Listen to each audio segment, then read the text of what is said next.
اگر آج وہ دنیا میں نہیں تو ہم نے انہیں کتنا یاد رکھا ہے۔ یہ ایصال ثواب کا واقعہ مجھے اور آپ کو درس دے رہا ہے کہ دنیا سے جانے والوں کو یاد رکھنا۔ تم دنیا سے جانے والوں کو یاد رکھو گے، بعد والے تمہیں بھی یاد رکھیں گے۔ یہ ریت، یہ رواج، یہ انداز کہیں بدل نہ جائے کہ اگر آج ہی یہ رواج بنتا گیا کہ لوگ مرحومین کو بھولنے لگے تو کل ایسا نہ ہو مجھے بھی لوگ بھول نہ جائیں۔ میں ایک مشورہ بھی دوں گا، اپنے بچوں کے سامنے، اپنی فیملی کے سامنے اپنے مرحومین کو ایصال کیا کرو۔ اپنے والدین، جن کے والدین نہیں، ان کی قبر پر جایا کرو۔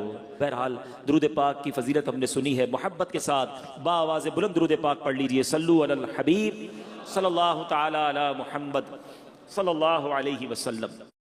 موت ایک ایسی حقیقت ہے، ایک ایسی ریئلٹی ہے کہ جس سے کسی کو انکار نہیں ہے۔ کمال یہ ہے بہت ساری ایسی ہمارے بلیفز ہیں جس میں دوسرے مذہب والے نہیں مانتے۔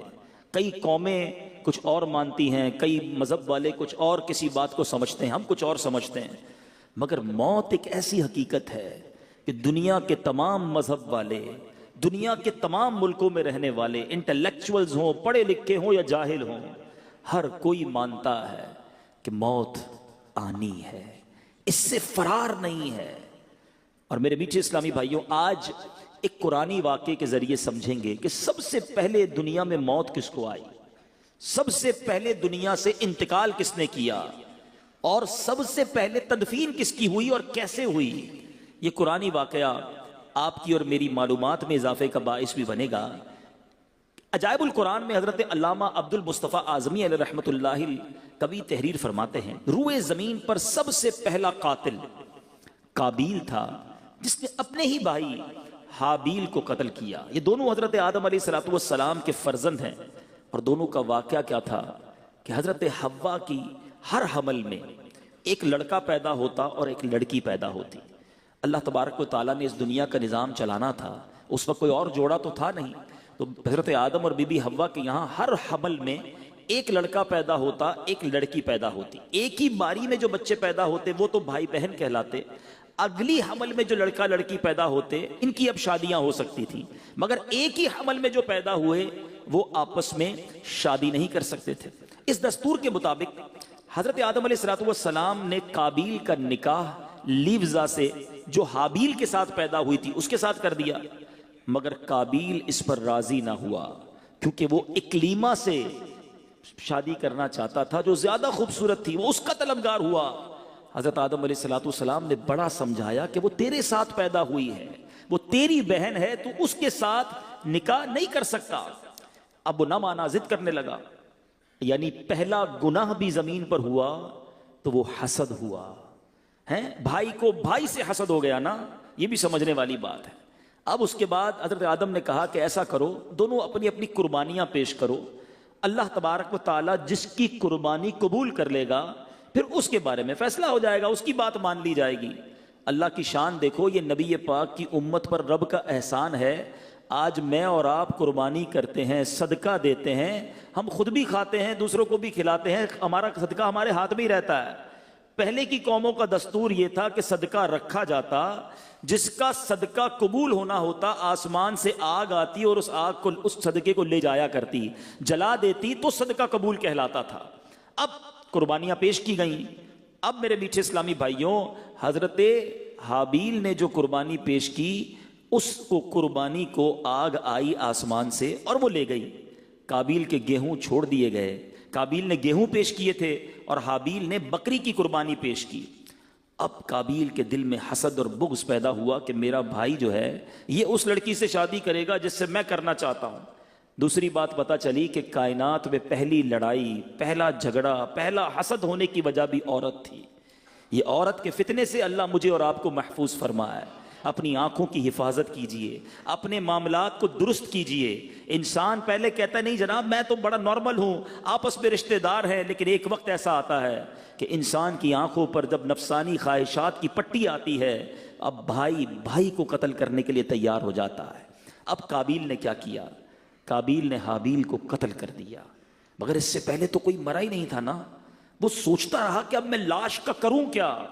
کئی دنوں تک کاندھے پر اٹھائے لاش گھومتا رہا، تدفین تو ہوئی نہیں تھی نا، مرا ہی کوئی نہیں تھا دنیا میں، تو پتہ ہی نہیں تھا پروسیجر کیا ہے، مرنے کے بعد مردے کے ساتھ کرنا کیا ہے۔ اب اللہ تعالیٰ نے دیکھیں کیسا ایک حکمت کا نظام بنایا کہ قابیل کے سامنے ایک ایسا منظر آیا کہ دو کوے آپس میں لڑ پڑے، ایک کوے نے دوسرے کوے کو مار دیا۔ اب اس نے کیا کیا، اپنے پنجوں سے زمین کریدی اور پہلے کوے کی لاش اس میں دفن کر دی۔ گویا یہ پیغام دیا گیا، بتایا گیا کہ مردہ دفنانا ایسے ہے۔ تو اب قابیل نے حابیل کو دفنایا اور ان کو یوں سمجھیے کہ زمین میں ان کی تدفین ہوئی۔ تو اے میرے پیچھے اسلامی بھائیوں، پہلا قتل قابیل نے کیا، پہلا جرم حسد تھا، کس بنا پر ہوا یہ بھی آپ نے سنا، اور پہلی تدفین بھی حابیل کی ہوئی۔ اب آئیے تدفین کی بات کرتے ہیں۔ شریعت میں تدفین کا حکم کیا ہے؟ یاد رکھیے، مسلمان کی تجہیز و تکفین یہ فرض کفایہ ہے، یعنی سب پر فرض ہے، لیکن اگر کچھ لوگ مل کر ادا کر دیں تو یہ سب پر سے یہ فرض جو ہے یہ ادا ہو جائے گا۔ اور سبحان اللہ، یہ وہ نیکی ہے، لوگ عموماً اس سے کتراتے ہیں، یہ وہ کام ہے، یہ وہ اجر ہے کہ نبی پاک علیہ الصلوۃ والسلام نے ارشاد فرمایا، جو کسی میت کو نہلائے، کفن پہنائے، خوشبو لگائے، جنازہ اٹھائے اور نماز پڑھے، اور جو ناقص بات، بعض اوقات غسل کے دوران کوئی ایسی بات سامنے آتی ہے جو بتانے والی نہیں ہوتی، آقا فرماتے وہ ناقص بات اسے چھپا دے تو وہ گناہوں سے ایسا پاک ہو جاتا ہے جیسے پیدائش کے دن ہوا تھا۔ یعنی کتنی بڑی نیکی ہے، خوش نصیب ہے وہ اسلامی بھائی، وہ اسلامی بہنیں جو اپنے آپ کو پیش کرتے ہیں اس نیکی کے لیے۔ لوگ کتراتے ہیں، یہ کام سیکھنا چاہیے اور اس پر عمل کرنا چاہیے۔ حضرت سیدنا جابر رضی اللہ تعالیٰ عنہ سے روایت ہے، تاجدار رسالت مخزن جود و سخاوت صلی اللہ تعالیٰ علیہ وسلم نے فرمایا، جو جنازے کے ساتھ چلا اور تدفین تک ساتھ رہا، اللہ عز و جل اس کے لیے 3 قرات ثواب لکھے گا، جن میں سے ہر قرات جبل احد سے بڑا ہوگا۔ یعنی جنازے کے ساتھ جانا، تدفین سے ساتھ رہنا، یہ کتنی بڑی نیکی ہے۔ اور سنو، کفن پہنانا کتنا پسندیدہ عمل ہے۔ نبی پاک علیہ الصلوۃ والسلام نے فرمایا، جس نے کسی میت کو کفنایا یعنی کفن پہنایا تو اللہ عز و جل اسے سندس کا لباس یعنی جنت کا انتہائی قیمتی ریشمی لباس پہنائے گا۔ سبحان اللہ، سبحان اللہ۔ اے میرے میٹھے اسلامی بھائیوں، خوش نصیب ہیں وہ اسلامی بھائی جو ان نیکی کے کاموں میں آگے بڑھتے ہیں۔ اللہ سلامت رکھے دعوت اسلامی والوں کو۔ دعوت اسلامی نے تو باقاعدہ ایک شعبہ بنا دیا ہے، مجلس تجہیز و تکفین، جس میں اسلامی بھائیوں کو، اسلامی بہنوں کو باقاعدہ کورس کروایا جاتا ہے کہ آپ اس نیکی میں آگے بڑھیں اور یہ برکتیں لوٹنے ہمیں بھی چاہیے۔ ویسے غور کرنے کی بات ہے کہ ہمارے گھر میں جنازہ نہیں ہوا تو ہونا ہے۔ میرے گھر میں آج تک جنازہ نہیں ہوا تھا، کئیوں کے جنازے میں گیا تھا، مگر اپنے گھر سے جب جنازہ اٹھا تو بہت کچھ احساس ہوا۔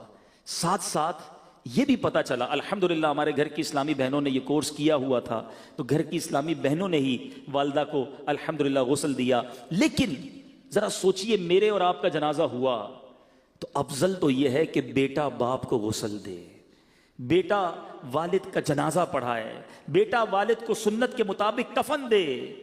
میرا ایک سوال ہے یہاں موجود سارے اسلامی بھائیوں سے، کیا ہمارے بچوں کو ہم نے یہ سکھایا ہے؟ ہماری فیملی میں کسی ایک کو میت کو غسل دینے آتا ہے، کسی ایک کو کفن دینے آتا ہے، کسی ایک کو نماز جنازہ پڑھنی یا پڑھانے آتی ہے؟ ہم سوچیں نا کہ ہم کیسی تربیت کر رہے ہیں۔ میں آپ کو مشورہ دوں گا، دعوت اسلامی والے مسئلہ بتاتے بھی ہیں، سولوشن بھی بتاتے ہیں۔ کمال کر دی ہماری اس مجلس نے تو کہ ویڈیو اس کی باقاعدہ VCD جاری کر دی ہے کہ اگر اب تو ایپلیکیشن بھی آ گئی ہے، اپنے گھر والوں کو بٹھائیں، یہ 1 گھنٹے کی ویڈیو دکھا دیں کہ بیٹا دیکھو ایسے غسل ہوتا ہے، ایسے کفن دیا جاتا ہے، اور ایک آدھ کسی جنازے میں اپنے بیٹے کو ساتھ لے جائیں تاکہ غسل میں، کفن میں وہ سیکھ لے، تاکہ جب آپ کا یا میرا انتقال ہو تو افضل یہ ہے، وہ باپ خوش نصیب ہے جس کو اس کا بیٹا سنت کے مطابق غسل دے، اس کو کفن دے، اپنے ہاتھوں سے اسے قبر میں اتارے۔ تو بہرحال میرے میٹھے اسلامی بھائیوں، اب کچھ مسائل نماز جنازہ کے بارے میں سن لیجئے، کچھ کنفیوژنز بھی ہیں، وہ بھی آج کلیئر ہو جائیں گی۔ نماز جنازہ فرض کفایہ ہے، ایک بھی ادا کر لے تو سب بری ذمہ ہو جائیں گے، ورنہ جن جن کو خبر پہنچے گی، یعنی کسی نے بھی ادا نہیں کیا تو جن جن کو خبر پہنچی وہ سب کے سب گناہگار ہوں گے۔ اس کے لیے جماعت شرط نہیں ہے، کوئی اکیلا بھی نماز جنازہ پڑھ لے، کوئی ہے ہی نہیں جماعت کے لیے، تو بھی نماز جنازہ ہو جائے گی۔ البتہ اس کی فرضیت کا انکار کفر ہے، یہ یاد رکھیے گا۔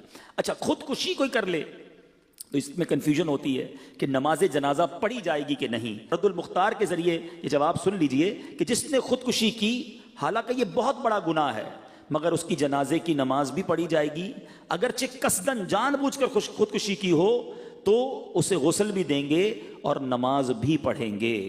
سبحان اللہ، جنازہ پڑھ لیا، اب جنازے کو کاندھا دینے کا کتنا ثواب ہے۔ میں نے براہ راست کبیرہ گناہ معاف ہونے کی میں نے 2 ہی عمل پڑھے ہیں آج تک کہ جس میں کبیرہ گناہ معاف کرنے کی بشارت دی گئی ہے۔ ایک حاجی کو کہ جب وہ جمرات کی رمی کرتا ہے، ہر کنکر پر اس کا ایک کبیرہ گناہ معاف کر دیا جاتا ہے۔ ہم اللہ سے دعا کرتے ہیں اسی سال ہمیں حج کی سعادت عطا فرما، جمرات کی رمی ہو، ہر کنکر پر کبیرہ گناہ معاف۔ لیکن چلو یہ تو سال میں ایک موقع ہے نا، میرے اللہ کی رحمت دیکھو، نبی پاک فرماتے ہیں جو جنازہ لے کر 40 قدم چلے اس کے 40 کبیرہ گناہ معاف کر دیے جائیں گے۔ اب ہمارے یہاں ایک بڑا عجیب رواج ہو گیا ہے، 2 قدم چلیے، آواز لگاتے ہیں۔ امیر اہل سنت بڑی پیاری تربیت فرماتے ہیں کہ آواز بھی لگانی ہے تو لگاؤ کہ 10 قدم لے کر چلیں، چاروں پائے پر 10 قدم لے کر چلنا، یہ سنت ہے۔ صدر الشریعہ بدر الطریقہ تحریر فرماتے ہیں شوہر اپنی بیوی کے جنازے کو کاندھا بھی دے سکتا ہے، قبر میں بھی اتار سکتا ہے، اور منہ بھی دیکھ سکتا ہے۔ لوگ کہتے ہیں چہرہ نہیں دیکھ سکتا، چہرہ بھی دیکھ سکتا ہے، صرف غسل دیتے وقت بلا حائل اس کے بدن کو نہیں چھو سکتا۔ اب چند احکام سن لیے، چند فضائل سن لیے، اب آتے ہیں آج کے بیان میں میسج کی طرف۔ آج ہم کیوں آئے ہیں، ہم نے اس سے کیا عبرت لی ہے؟ ہم ایک میت کو ایصال کرنے آئے ہیں، ایک مرحومہ کی یوں سمجھیے کہ یاد میں یہ اجتماع ہوا ہے۔ کبھی جنازے میں جاتے ہیں، کبھی سویم میں جاتے ہیں، کبھی 40ویں میں جاتے ہیں، کوئی عبرت، کوئی میسج اپنے لیے لیتے ہیں کہ نہیں؟ جنازہ آگے آگے کہہ رہا ہے اے جہاں والو، جنازہ آگے آگے کہہ رہا ہے اے جہاں والو، میرے پیچھے چلے آؤ تمہارا رہنما میں ہوں۔ قبرستان کی دعا ہم میں سے کئیوں کو یاد ہوگی، اس میں بھی پیغام یہی ہے، السلام علیکم یا اہل القبور یغفر اللہ لنا ولکم وانتم سلفنا ونحن بالاثر۔ اے قبر والو، تم پر سلامتی ہو، تم پر سلام ہو، تم پہلے چلے گئے ہو، ہم پیچھے آنے والے ہیں۔ یہ پیغام ہے کہ ہماری باری ہے، مگر نہ جنازے کے وقت عبرت ہوتی ہے، نہ سویم میں جا کر خیال آتا ہے، نہ چہلم میں جا کر یہ فکر ہوتی ہے کہ آج کسی کا سویم، کسی کا 40واں، کل میری باری ہے۔ سنیے، میرے آقا قبر پر جاتے تو کیا ہوتا تھا، حالانکہ نبی پاک وہ ہیں جس کے صدقے ہماری مغفرت ہو رہی ہے، جن کے صدقے سب کے گناہ معاف ہوں گے۔ سرور کائنات علیہ الصلوۃ والسلام ایک بار جنازے میں شریک تھے، ابن ماجہ کی حدیث ہے، میرے آقا قبر کے کنارے بیٹھ گئے، اتنا روئے، نبی پاک نے اتنے آنسو بہائے کہ آپ کے چشمان اقدس سے نکلنے والوں آنسوؤں سے مٹی گیلی ہو گئی۔ قبر کے کنارے بیٹھ کر اتنے آنسو سرور کائنات نے بہائے، پھر فرمایا اس یعنی قبر کے لیے تیاری کرو۔ حضرت عثمان غنی رضی اللہ تعالیٰ عنہ ذو النورین ہیں، آپ وہ ہستی ہیں جنہوں نے ایک بار نہیں 2 بار نبی پاک سے جنت خریدی، مگر آپ جب بھی قبرستان جاتے یا قبر کے پاس کھڑے ہوتے، قبر کا تذکرہ ہوتا، زارو کتار روتے۔ ایک بار سیدنا عثمان غنی کسی قبر کے پاس کھڑے ہوئے تو اتنا روئے کہ آپ کی آنسوں سے آپ کی داڑھی مبارک تر ہو گئی۔ کسی نے پوچھا حضور آپ محشر کی بات پر، جہنم کی بات پر اتنا نہیں روتے، آپ قبر کی بات پر اتنا روتے ہیں؟ تو کچھ اس طرح فرمایا کہ قبر ہی پہلی منزل ہے، جو اس میں کامیاب ہو گیا وہ آگے بھی کامیاب ہو گیا۔ اے میرے میٹھے اسلامی بھائیو، ہم سوچیں، ہم میں کوئی فلیٹ میں رہتا ہے، اس کی تمنا ہے بنگلہ ہو جائے، بنگلہ چھوٹا ہے تو بڑا ہو جائے، مکان ایسٹ اوپن ہے تو ویسٹ اوپن ہو جائے، آج کل سردیاں ہیں تو کمبل کا اہتمام ہے، گرمیاں ہوں تو لائٹ، پنکھا، یو پی ایس، جنریٹر سب چاہیے، کیونکہ سکون والی نیند چاہیے۔ کتنا رہو گے اس گھر میں؟ 50 سال، 60 سال، 70 سال، اگر جی بھی لیا تو قبر میں کتنا سال رہیں گے؟ وہ قبر میں ہوا ہوگی کہ نہیں؟ چھوٹا گھر اچھا نہیں لگتا، کبھی دیکھیے قبر 2 گز کی قبر ہوتی ہے، کھڑا بھی نہیں ہو سکتا بندہ، کروٹ بھی نہیں لے سکتا۔ مگر آؤ میں بتاتا ہوں، اگر اللہ راضی ہوا تو قبر کتنی بڑی ہو جائے گی۔ 1000-2000 گز کا بنگلہ دیکھ کر حسرت کرتے ہو نا، جس میں پتہ ہی نہیں کتنا رہو گے، جس قبر میں صبح قیامت تک رہنا ہے، علماء فرماتے ہیں جس سے رب راضی ہو گیا اس کی قبر تا حد نگاہ وسیع ہو جائے گی. تا حد نگاہ کا مطلب سمجھتے ہیں؟ کبھی سمندر کے کنارے یا کسی کھلے میدان میں کھڑے ہو جائیں, جدھر تک آئی سائٹ جاتی ہے, تا حد نگاہ جدھر تک آپ کی آنکھ جاتی ہے, وہ پوری جگہ, اتنی بڑی جگہ جو ہے وہ قبر ہو جائے گی. اور پھر وہ جنت کا باغ ہوگی, جنت کی کھڑکی کھلی ہوگی. یہ قبرستان میں ساری قبریں ایک جیسی دکھتی ہیں مگر سب کی کہانی الگ ہے. کوئی جنت کا باغ ہے اور کوئی دوزخ کا گھڑا ہے. چھوٹے مکان میں وحشت ہوتی ہے نا. سنو, یہ 2 گز کی قبر بھی یہ جتنی چوڑی ہے اتنی بھی نہیں رہے گی اگر اللہ ناراض ہوا. میرے آقا نے ہاتھوں کو ملا کر فرمایا کہ جس سے رب ناراض ہوا بے نمازی کو قبر اس طرح دبائے گی کہ اس کی پسلیاں ٹوٹ پھوٹ کر ایک دوسرے میں پیوست ہو جائیں گی. کبھی عید والے دن کسی پہلوان نے, کسی مضبوط آدمی نے ہمیں دبایا ہوگا, چیخ نکل جاتی کہ بس یار زیادہ نہیں. مگر جب قبر دبائے گی تو پسلیاں ٹوٹ جائیں گی. کدھر جائیں گے؟ آج اب اس محفل کے اندر ابھی کوئی چھپکلی, کوئی چوہا وغیرہ آ جائے, سب اٹھ کر بھاگنے لگ جائیں گے. ہمارے کپڑے پہ کوئی کیڑا گرے فوراً ہٹا دیتے ہیں. کبھی سوچا قبر میں کیڑا آ گیا تو میں کیا کروں گا؟ وہاں سانپ آ گئے تو کون ہٹائے گا؟ کدھر جاؤں گا؟ نکل کے بھی نہیں بھاگ سکوں گا. خدا را میٹھے اسلامی بھائیوں, اپنے لیے کوئی عبرت تو لیجئے نا.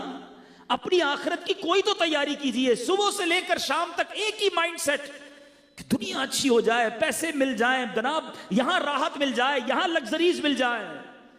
کیوں نہیں سوچتے کہ ہم نے مرنا ہے؟ میں آج دوپہر کو ایک ایسے نوجوان کے گھر سے ہو کر آیا ہوں. 17 سال عمر تھی. اس نوجوان نے درس نظامی کر رہا تھا, موٹر سائیکل پر نکلا, ایکسیڈنٹ ہوا اور وہ دنیا سے چلا گیا. 17 سال, اتنا خوبصورت نوجوان, اللہ اس کی مغفرت فرمائے. لیکن ہلا دیا, آگاہ اپنی موت سے کوئی بشر نہیں, سامان 100 برس کا ہے, پل کی خبر نہیں. کبھی سوچا یہ تکلیف کیسی ہوگی؟ آپ میں سے, ہم میں سے کسی کو آپریشن ہونے والا ہو, کتنا ڈرتے ہیں. 2 آدمی سے پوچھتے ہیں یار بتاؤ تکلیف کتنی ہوگی؟ اچھا آپریشن تو بے ہوش کر کے کر لیا جائے گا, ہوش میں آؤں گا تو کتنی تکلیف ہوگی؟ ٹانکے لگانے تو جگہ ذرا سن کر دو. اگر ایک تکلیف آنے والی ہے اس کی ٹینشن ہو جاتی ہے, وہ ڈرا دیتی ہے. ایک تکلیف ایسی ہے جو ہم سب کو آنے والی ہے. اللہ جس سے راضی ہوا اس کی روح تو بڑی آسانی سے قبض ہوگی, ورنہ آؤ میں بتاتا ہوں میرے آقا کی زبانی کے نزا کی سختیاں کیسی ہیں. بزرگوں نے کتابوں میں لکھا, شرح الصدور میں امام جلال الدین سیوطی شافعی لکھتے ہیں, موت دنیا اور آخرت کی ہولناکیوں میں سے سب سے زیادہ ہولناک ہے. یہ آروں سے چیرے جانے سے زیادہ, کینچیوں سے کاٹے جانے سے زیادہ, اور ہانڈیوں میں ابالنے سے زیادہ سخت تر ہے. کوئی سوچ سکتا ہے اتنی تکلیف کے بارے میں؟ اگر مردہ زندہ ہو جائے اور اپنی موت کی نزا کی سختیاں دنیا والوں کو بتا دے تو ان کی نیند اڑ جائے, سارا عیش و آرام ان کا ختم ہو جائے. بے وفا دنیا پہ مت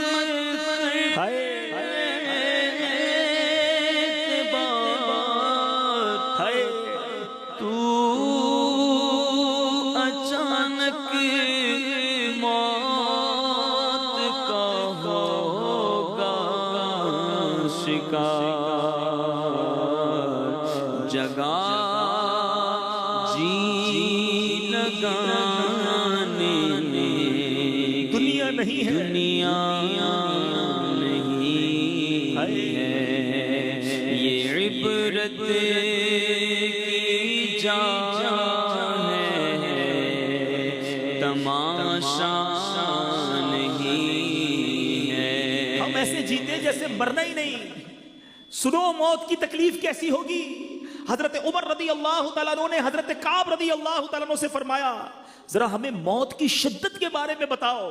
حضرت کعب نے کہا اے امیر المومنین, موت ایک ایسی ٹہنی کی طرح ہے جس میں بہت زیادہ کانٹے ہو اور وہ انسان کے جسم میں داخل ہو جائے, اس کے ہر کانٹے نے ہر رگ میں جگہ پکڑ لی ہو, اسے ایک آدمی انتہائی سختی کے ساتھ کھینچے تو کچھ باہر آ جائے اور باقی جسم میں رہ جائے.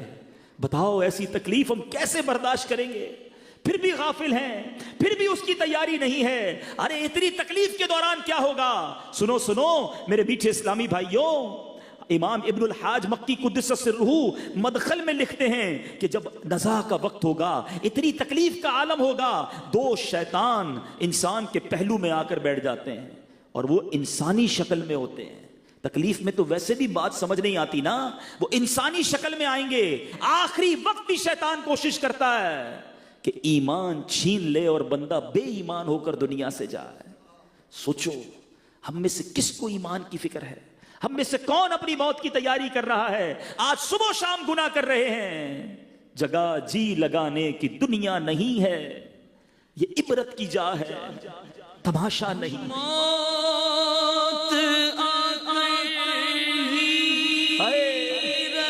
نہیں بچ پائیں گے، آ کر رہے گی۔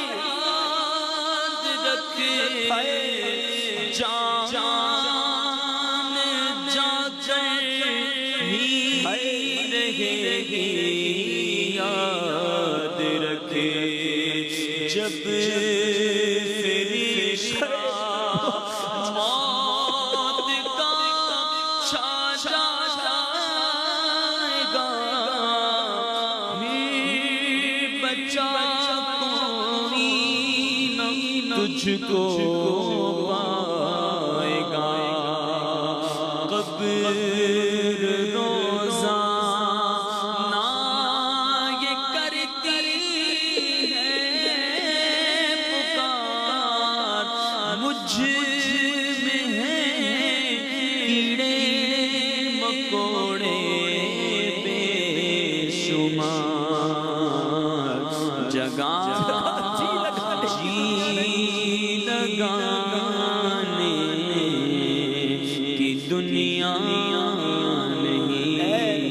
نمازیں چھوڑنے والے کیا مرنا نہیں؟ اے اپنی آنکھوں کو حرام سے پر کرنے والے کیا مرنا نہیں؟ اے اپنے کانوں کو حرام میوزک اور بری باتوں کو سے بھرنے والے تجھے مرنا نہیں؟ اے حرام کام کرنے والے، اے سود کا کاروبار کرنے والوں، اے جھوٹ بول کر اپنا مال بیچنے والوں، اے مسلمانوں کو دھوکہ دینے والوں، اے مسلمانوں پر ظلم کرنے والوں، مرنا نہیں؟ آج اکیلے میں بیٹھ کر ایسے گناہ کرتے جیسے کوئی دیکھ نہیں رہا، مگر یاد رکھو چھپ کے لوگوں سے کیے جس کے گناہ وہ خبردار ہے کیا ہونا ہے۔ ہم سب کو مرنا ہے، خدا را اس کی موت کی تیاری کر لو۔ آج توبہ کرنی ہے، وہ بڑا کریم ہے۔ ہو سکتا ہے کسی کے ذہن میں خیال آ رہا ہو گناہ تو بہت ہو گئے، نمازیں تو بڑی قضا ہو گئی، حرام کام تو بہت سارے ہو گئے، اب ہوگا کیا، بچوں گا کیسے؟ ہمارا رب بہت کریم ہے، وہ بڑا رحیم ہے۔ 70 سال بندہ گناہ کرے، ایک بار سچی توبہ کر لے، وہ کریم سارے گناہ معاف کر دیتا ہے۔ اس کی رحمت چاہتی ہے میرا بندہ بخشا جائے، پکارو تو صحیح اسے، ایک بار سر تو جھکاؤ اس کی بارگاہ میں کہ مولا معاف کر دے، ہو گئی غلطی مالک معاف کر دے، میں بڑا گناہگار ہوں مالک معاف کر دے، اکیلے میں کیے گناہ یہ جانتے ہوئے کہ تو دیکھ رہا تھا مالک معاف کر دے، کر لیے حرام کام، آ گیا شیطان کی باتوں میں ہوں تیرا بندہ، تیرے سوا کون ہے میرا مالک معاف کر دے۔ میری ماں سے میں نے کئی بار معافی مانگی، ماں نے معاف کیا۔ اے اللہ تو 70 ماؤں سے زیادہ چاہنے والا ہے، اپنے اس گناہگار بندے کو معاف کر دے۔ خدا کی قسم ایک بار اس کریم کو پکارو تو صحیح، ایک بار سر تو جھکا لو اس کے سامنے، وہ کیسے معاف کرتا ہے۔ بہت بڑا اہتمام نہیں کرنا پڑتا، ایک بار دیکھو میرا رب شرمندگی کو کیسے قبول کرتا ہے۔ حضرت عمر رضی اللہ تعالیٰ عنہ ایک بار کہیں جا رہے تھے، ایک شخص کے ہاتھ میں شراب کی بوتل تھی، حضرت عمر نے اس کو پکڑا، کہا بتاؤ کیا ہے۔ حضرت عمر کی عدالت، آپ کا جلال، آپ کے فیصلوں کی ہیبت تھی۔ وہ شخص کہا آج تو مارے گئے، ہاتھ میں شراب کی بوتل ہے، حضرت عمر سامنے کھڑے ہیں۔ اس شرابی نے کیا کیا سنو، کہ ہاتھ نہیں اٹھائے، سجدے میں نہیں گیا، کھڑے کھڑے اپنے کریم کو پکارا بھی نہیں، دل میں عرض کی مالک آج بچا لے، اے اللہ آج عمر کے سامنے ذلیل ہونے سے بچا لے، مالک اب شراب نہیں پیوں گا، بس آج میں ذلیل نہ ہو جاؤں۔ سنو کتنی دیر لگی، سیکنڈز بھی نہیں لگے ہوں گے، دل ہی دل میں سچی توبہ کی۔ حضرت عمر نے کہا بتاؤ ہاتھ میں کیا ہے؟ شرابی کہتا ہے اس میں سرکہ ہے۔ حضرت عمر کہتے دکھاؤ۔ شرم لایا تھا نا، توبہ کی تھی نا، اللہ کو پکارا تھا نا۔ یہ بوتل نکال کر دیتا ہے اللہ کریم، وہ عیب چھپانے والے مالک نے اس شراب کو سرکے میں تبدیل کر دیا۔ دنیا میں کسی کو میرا عیب پتا چلے نا، لوگ انتظار میں بیٹھے ہوتے ہیں، پتا چلے اس کا کوئی عیب، میں دنیا کو بتاؤں، میسج کروں۔ سوچو میرے کریم کو میرے کتنے عیب پتا ہے، مگر وہ پھر بھی پردے ڈال رہا ہے، پھر بھی لوگوں میں عزت ہے۔ ارے ایسا عیب چھپانے والا مالک ملا ہے، اس کو ناراض کرتے ہو، اس سے دوستی نہیں کرتے، اس کے آگے سر نہیں جھکاتے، کیوں شیطان کے کاموں میں اور شیطان کی باتوں میں لگ جاتے ہو؟ پنجابی شاعر کہتا ہے نا، ایک گناہ میرے ماں پیو ویکھے مینوں عمری منہ نہ لاوے، لکھ گناہ میرا مالک ویکھے وہ پھر بھی پردے پاوے۔ وہ پردے ڈالی جا رہا ہے۔ خدا را توبہ کر لیجئے، اپنی آخرت کی تیاری کر لیجئے، یہ مشکل نہیں ہے، اس کو ہیوی ڈوز نہ سمجھو، صرف غفلت ہے۔ چھوڑو ان گناہوں بھری زندگی کو، ایک بار اللہ کی بارگاہ میں سچی توبہ کر کے سر جھکا لو، اور آج پکی سچی نیت کر کے جاؤ، کچھ بھی ہو جائے، ایٹ اینی کاسٹ، کچھ بھی ہو جائے، آج کے بعد میری کوئی نماز قضا نہیں ہوگی۔ ایسا نہیں، ایسا نعرہ لگاؤ دل سے کہ بس آج کے بعد ہماری کوئی نماز قضا نہیں ہوگی، حرام کاموں کے قریب بھی نہیں جائیں گے، اپنے رب کو ناراض کرنے والے کام نہیں کریں گے۔ اب ہمت تو کرو، پھر دیکھو اللہ سے ہی مانگو۔ ہاں یہ بھی کئی بار ہوا کہ ہم نے توبہ تو پہلے بھی کی ہے، اللہ سے عرض کریں گے نا ہم ہیں ہی کمزور، یا اللہ پھر توبہ کی ہے، تیرے گھر میں بیٹھ کے توبہ کی ہے کمزور، پہلے بھی کئی بار توبہ کی، شیطان لگا دیتا ہے برے کاموں میں۔ اللہ تو قوت دے، ہمیں ہمت دے، ہمیں استقامت دے، ہمیں اچھا کر دے، ہم بننا چاہتے ہیں اچھا۔ میں نے مانا میں سب سے برا، سب سے برا، پر میں سدھرنا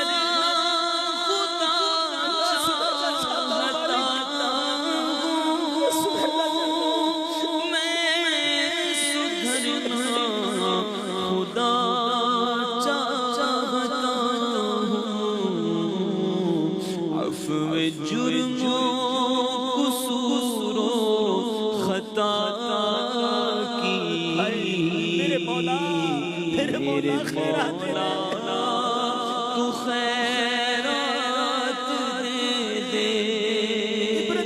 عبرت لینی چاہیے۔ میں اپنی عبرت بتاؤں، آج تک کسی قبر پر میرا نام نہیں آیا تھا۔ میں کل اپنی والدہ کی قبر پر گیا، میں نے دیکھا والدہ کا نام تو لکھا تھا، ساتھ میرا بھی نام لکھا تھا۔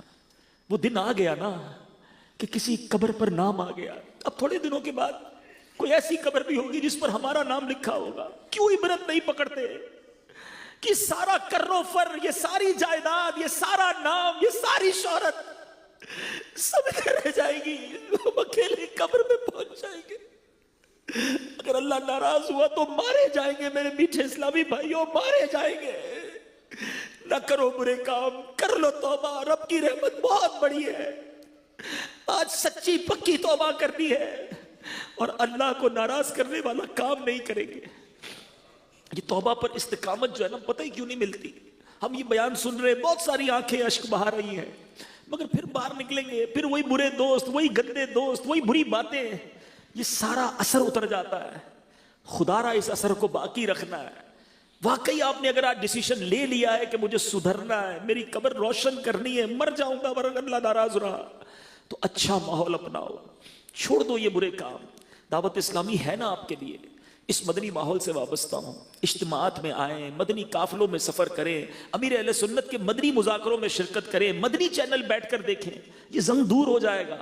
واقعی شروع میں کئی لوگ کہتے ہیں ہم سدھرنا چاہتے ہیں مگر نیکیوں میں دل نہیں لگتا۔ یہ شروع کی بات ہے۔ آپ کسی بیمار کو دیکھا، اس کو دوائی اچھی نہیں لگتی، اس کو کھانا اچھا نہیں لگتا، مگر جب علاج ٹھیک ہونے لگتا ہے تو کھانا بھی اچھا لگتا ہے، مزہ بھی آتا ہے۔ آپ کو ابھی اگر نماز میں، عبادتوں میں، درود و سلام میں، قرآن کی تلاوت میں دل نہیں لگ رہا نا، اب کرتے جائیں۔ یہ تھوڑا بیماری کا وقت ہے، ایک وقت آئے گا جب دل کا زنگ دور، میل دور ہوگا تو ہر تلاوت آپ کو لطف دینا شروع کر دے گی، ہر سجدے میں مزہ آئے گا، ہر نعت میں آنسو بہیں گے۔ یہ دل کی صفائی پہلے ضروری ہے۔ آؤ دعوت اسلامی کے مدنی ماحول سے وابستہ ہو جائیں۔ آخری بات، چونکہ ایصال ثواب کا اجتماع ہے تو یہاں میں ایک بات ضرور بچوں سے عرض کروں گا، ان تمام بھائیوں سے عرض کروں گا کہ جن کے ماں باپ دنیا میں نہیں ہیں ان کی قبر پر ضرور جانا۔ حضرت امام سفیان بن عیینہ بیان ہے کہ جب میرے والد کا انتقال ہو گیا تو میں نے بہت آہ و بکا کی، آنسو بہائے، روزانہ ان کی قبر پر جاتا، مگر کچھ دنوں کے بعد میں اپنی کاموں میں بیزی ہو گیا تو والد صاحب خواب میں آئے، کہا میرے بیٹا اب آنا کم کر دیا ہے۔ تو کہا کیا آپ کو پتہ چل جاتا ہے میں آپ کی قبر پر آتا ہوں؟ تو والد صاحب نے فرمایا مجھے تیری ہر حاضری کی خبر ہوتی ہے، میں تمہیں دیکھ کر خوش ہوتا ہوں، نیز میرے پڑوسی مردے بھی تمہاری دعا سے راضی ہو جاتے ہیں۔ چنانچہ اس خواب کے بعد میں والد صاحب کی قبر پر پابندی سے جانے لگا، بالخصوص جمعہ کے دن ضرور والدین کی قبر پر حاضری دیں۔ حدیث پاک میں آتا ہے، نبی پاک فرماتے ہیں کہ جو شخص جمعہ کے روز اپنے والدین یا ان میں سے کسی ایک کی قبر کی زیارت کرے، ان کے پاس سورہ یاسین پڑھے تو بخش دیا جائے گا۔ سبحان اللہ۔ اچھا، والدین کی ایک فضیلت تو سب کو یاد ہوگی، حیاتی میں محبت سے دیکھیں تو حج مقبول کا ثواب ہے نا۔ سنو، میرے آقا فرماتے ہیں جو بنیت ثواب اپنے والدین دونوں یا ایک کی قبر کی زیارت کرے، حج مقبول کے برابر ثواب کمائے گا۔ زندہ میں بھی دیکھو تو حج ہے، جا کر قبر کی زیارت کرو تو بھی حج ہے۔ تو اے میرے میٹھے اسلامی بھائیوں، خوب ان کو ایصال ثواب کریں۔ آپ میں سے جب کوئی حج کو جائے، نفلی حج ہو تو والدین کے نام کا حج کرے۔ حدیث پاک کے مضمون کے مطابق اس کو اپنے حج کا ثواب تو ملے گا، 10 مزید حج کا ثواب عطا فرما دیا جائے گا۔ تو خوب ایصال ثواب اپنے مرحومین کو کریں۔ اور ایک بہترین طریقہ اپنے مرحومین کو ایصال ثواب کرنے کا، ہم نکمے لوگ ہیں، 1 دن 2 دن 40ویں تک، برسی تک یاد رکھیں گے، پھر اپنے کاموں میں مصروف ہو جاتے ہیں۔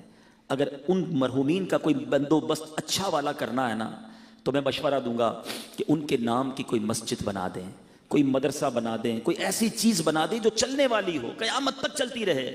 اچھا، اللہ بڑا کریم ہے، کوئی بچہ اپنے والدین کے نام کی مسجد بنائے تو ایسا نہیں کہ والدین کو ثواب ملے گا، اس کو نہیں، بنانے والے کو بھی قیامت تک ثواب ملے گا، جن کے لیے بنائی ان کے لیے بھی ثواب جاریہ ہو جائے گا۔ اب ماشاءاللہ ہم پہاڑی والی مسجد میں ہیں، اللہ اس مسجد کے امام صاحب، خطیب صاحب، کمیٹی کے تمام حضرات کو خوب برکت عطا فرمائے جو ہم سے تعاون کرتے ہیں۔ اب یہ کتنے اجتماعات، نمازیں، معاملات ہو رہے ہیں، بہت سارے اس مسجد کو بنانے والے ایسے ہیں جو دنیا میں نہیں، لیکن آج کے اس اجتماع کا ثواب بھی انہیں مل رہا ہوگا۔ تو یہ وہ نیکی ہے، یہ وہ ثواب کی فیکٹری ہے جو ہمیں لگا دینی چاہیے۔ تو جنہوں نے اب تک اپنے مرحومین کے لیے ایسا نہیں کیا، دعوت اسلامی سے رابطہ کریں۔ بدری چینل پر بھی جو مجھے سن رہے ہیں، سوشل میڈیا پہ جو مجھے سن رہے ہیں، آپ ہم سے رابطہ کریں۔ دعوت اسلامی کا پورا ایک شعبہ ہے، مجلس سے خدام المساجد، بہت تھوڑے بجٹ میں بھی مسجد بن جاتی ہے، بلکہ اگر ہمارے پاس تو کئی پلاٹس بھی موجود ہیں، آپ ہمارے پاس آئیں، رابطہ کریں ہمارے ذمہ داران سے، ہم آپ کو بتائیں گے کہ بھائی یہ پلاٹ ہے، آپ اس پہ تعمیر کر دیں، آپ کے والد صاحب والدہ کے نام پر قیامت تک سجدے ہوتے رہیں گے، آپ کو نیکیاں ملیں گی۔ اللہ تعالی ہم سب کا جمع ہونا اپنی بارگاہ میں قبول فرمائے۔ صلو علی الحبیب صلی اللہ تعالی علی محمد صلی اللہ علیہ وسلم۔ سچی توبہ نصیب کر دے، بدل دے مولا، یہ دل بدل جائے، یہ گناہوں سے نفرت ہمیں ہو جائے۔ تیرے بندے ہیں مالک، کمزور ہیں، تجھے پکار رہے ہیں، آج ہم سب پر ایسی نگاہ فرما کہ آج کے بعد ہماری کوئی نماز قضا نہ ہو، آج کے بعد ہم گناہوں کی طرف نہ جائیں، نیکیوں میں ہمیں مزہ آنے لگ جائے، ہمارا دل لگ جائے۔ اے اللہ، حرام کاموں سے ہماری جان چھڑا دے، ہمارے بچوں کو نیک بنا، ہمارے گھر والوں کو نیک بنا، ہمارے مریضوں کو شفا عطا فرما، بے روزگاروں کو حلال طیب آسان روزگار دے دے، سب کے روزگار میں رزق حلال میں برکتیں عطا کر۔ ان اللہ و ملائکتہ یصلون علی النبی یا ایھا الذین آمنوا صلوا علیہ وسلموا تسلیما۔ صلی اللہ علی النبی الامی وآلہ صلی اللہ علیہ وسلم۔